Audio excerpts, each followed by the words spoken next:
Hello everyone, स्वागत है आप सभी का। आज का हमारा टॉपिक है सोशल एवोल्यूशन, सामाजिक उद्विकास। सामाजिक उद्विकास किसे कहते हैं?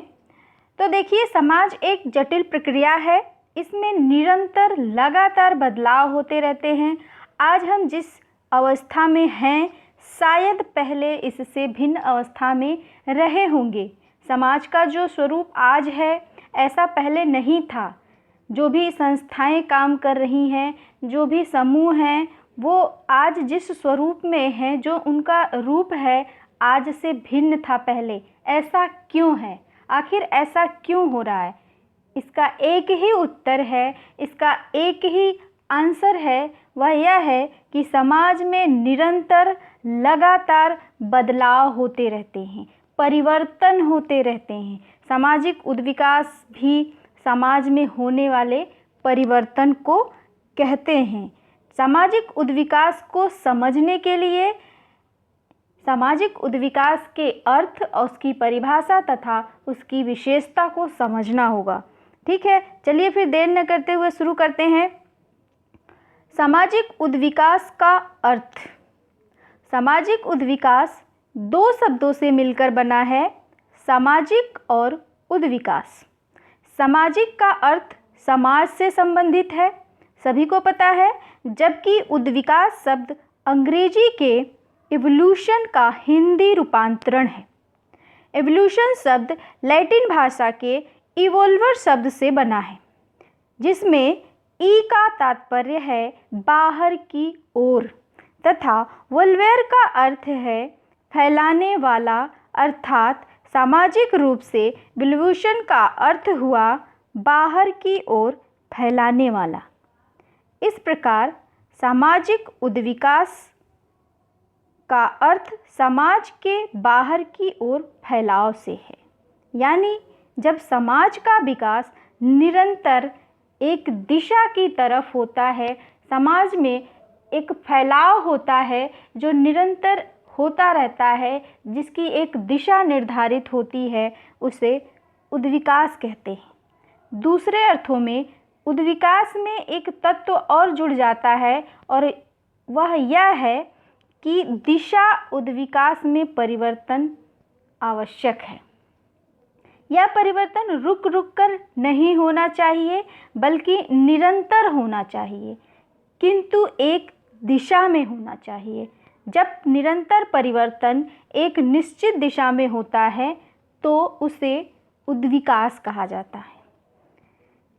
कुछ महत्वपूर्ण परिभाषाएं हैं जिसके बारे में हम जिक्र करेंगे। चलिए देखते हैं।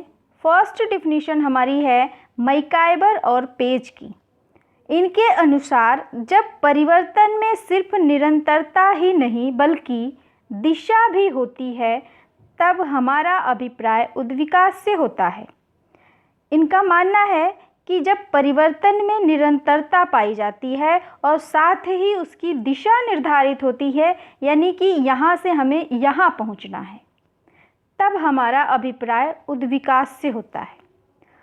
दूसरी डिफिनीशन आगबन और निमकाफ के अनुसार है। इनका मानना है कि उद्विकास केवल मात्र निश्चित दिशा में परिवर्तन है। बहुत ही सिंपल और सरल परिभाषा है इनकी, कई बार पूछा गया है।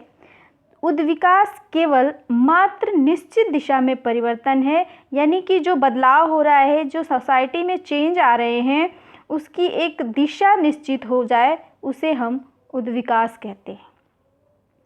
सामाजिक उद्विकास की विशेषताएं। पहली विशेषता है सामाजिक उद्विकास का अर्थ संपूर्ण ब्रह्मांड में होने वाले विकास और परिवर्तन से है। यानी कि जो परिवर्तन हो रहा है वो संपूर्ण ब्रह्मांड में होने वाले परिवर्तन से है। उसका संबंध संपूर्ण ब्रह्मांड से है, न कि केवल एक क्षेत्र में। दूसरी विशेषता है सामाजिक उद्विकास की एक निश्चित दिशा होती है और उद्विकास इसी दिशा में होता है। यानी कि उद्विकास की एक निश्चित दिशा निर्धारित होती है। यानी कि जब हम ज़मीन में एक बीज डालते हैं तो उसकी एक निश्चित दिशा होती है कि ये बीज अंकुरित होगा, फिर एक छोटा पेड़ बनेगा, उसके बाद धीरे धीरे बढ़ता बढ़ता एक बहुत विशाल पेड़ बन जाएगा। तो इसकी दिशा निर्धारित है और इस बीज को आप चाहे इंडिया में डालें लगाएं, चाहे अमेरिका में लगाएं, चाहे जर्मनी में लगाएं, उसकी दिशा निर्धारित है कि वो बीज एक दिन बहुत बड़ा विशाल पेड़ बनेगा। ठीक है। सामाजिक उद्विकास निरंतर होता रहता है, अर्थात कभी रुकता नहीं है। यानी उद्विकास जो है वो लगातार होता है। ऐसा नहीं है कि 1 साल हुआ फिर रुक गया, 2 साल हुआ फिर रुक गया, या 10 साल के बाद रुक जाएगा फिर उसके कुछ सालों बाद होगा, ऐसा नहीं है, निरंतर होता रहता है। जैसे कि पेड़ की बात मैंने अभी उदाहरण दिया एक पेड़ का, ऐसा नहीं है, पेड़ लगातार बढ़ता रहता है, लगातार बढ़ता रहता है। ऐसा नहीं है कि 1 साल बाद वो रुक जाता है फिर उसके बाद बढ़ता है, यानी ऐसा नहीं है, वो निरंतर बढ़ता रहता है। उसमें बदलाव निरंतर धीमी गति से कभी तीव्र गति से होता रहता है। सामाजिक उद्विकास अवस्थाओं यह स्तरों में होता है। ये सबसे बड़ी विशेषता है कि उद्विकास अवस्थाओं और स्तरों में होता है। ठीक है। इसका तात्पर्य यह है कि उद्विकास में जो बदलाव होता है, जो चेंज आते हैं, वो स्तरों में या अवस्थाओं में होते हैं। हम मानव समाज का ही उदाहरण यहाँ पे देंगे, जैसे कि हम आखेट अवस्था में आते हैं, फिर चरवाहा अवस्था में आते हैं, कृषि अवस्था में आते हैं, फिर हम औद्योगिक अवस्था में। तो ये जो स्तर है इसको मेंटेन करना पड़ता है उद्विकास को, तब वह परिवर्तन उद्विकास कहलाएगा।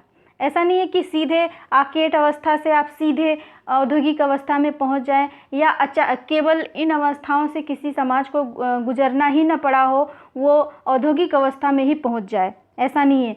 उद्विकास हमेशा स्तरों में होता है। इसी तरह मानव जीवन में विकास होता है, बच्चा जन्म लेता है, फिर युवा बनता है, फिर वो वृद्ध होता है, तो एक स्तर मेंटेन होता है, तब जा कर के उद्विकास कहा जाता है।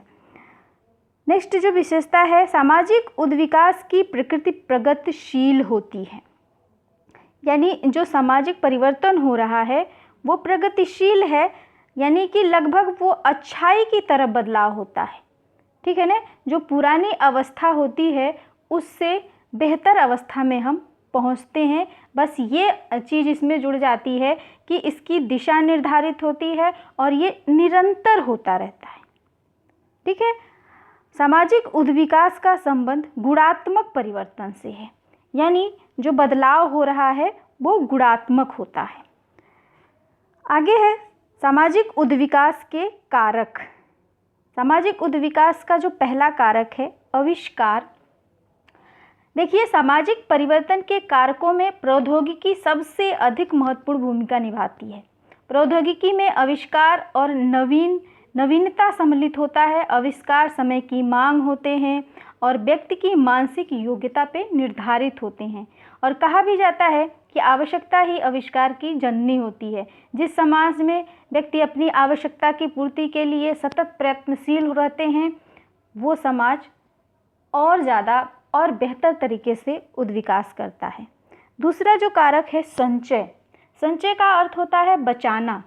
सामाजिक उद्विकास के लिए संचय का तत्व सबसे अधिक महत्वपूर्ण माना जाता है और इसके अभाव में सामाजिक उद्विकास की कल्पना भी नहीं की जा सकती है। फॉर एग्जाम्पल कि उद्विकास के लिए पहले साइकिल बनी होगी, फिर उसके बाद मोटर कार और फिर वायुयान।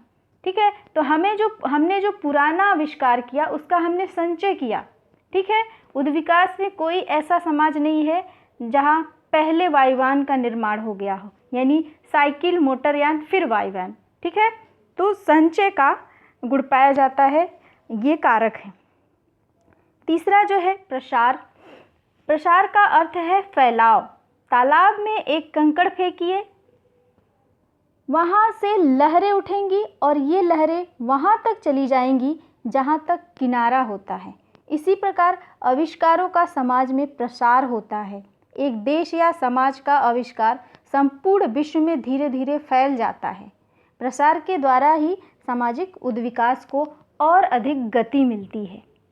सामंजस्य। सामाजिक संबंधों का जाल है और एक दूसरे से संबंधित है। यदि एक भाग में परिवर्तन होता है तो उसका प्रभाव दूसरे भाग में अवश्य पड़ेगा। संस्कृतियाँ आपस में मिलती हैं।